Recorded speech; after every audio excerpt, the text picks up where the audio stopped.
Welcome back to Harry's Tech, everyone. Today we have some new leaked info on the Pixel 6 and Pixel 6 Pro. Now let's start off with the Pixel 6 Pro.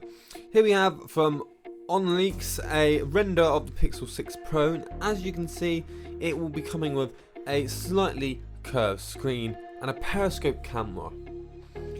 But the screen is apparently a 6.67 inch curved display, and some sources are claiming it has Quad HD with 120Hz refresh rate, but I would take that with a pinch of salt. Now some news on the cameras. This leaker claims the Pixel 6 Pro will have a new large Sony sensor, perhaps 50 megapixels, along with an 8 megapixel periscope lens with 5 times optical zoom, a wide angle lens and a colour correction sensor. And you can see he's also posted a picture from another guy who has cameras. That's terrible. Who has pictures of the Pixel 6 Pro's camera on the back, and you can see there clearly the main, which looks much bigger than the previous Pixel 6, the ultra wide, and clearly a periscope zoom, with that tiny little one being the colour correction filter, and then the flash. If this is true, then the Pixel 6 Pro should have amazing zoom capabilities and photography capabilities.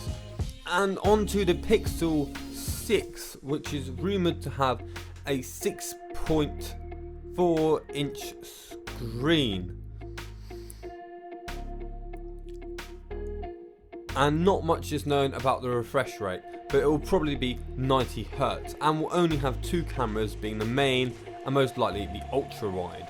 Finally, the Samsung Watch Active 4 Ice Universe has leaked. It will come with Tizen Wear OS because Google are partnering with Samsung for their new Wear OS, so it will be a mixture of Tizen and the original Wear OS, which should be more battery efficient than the normal Wear OS, load apps faster, and overall be better. They'll have a new 5nm processor, which is half as big as the one in the Watch Active 3, 2D glass, not 2.5D glass, bezels narrowed, excellent frame texture, suspected to be aluminium, suspected to be titanium alloy.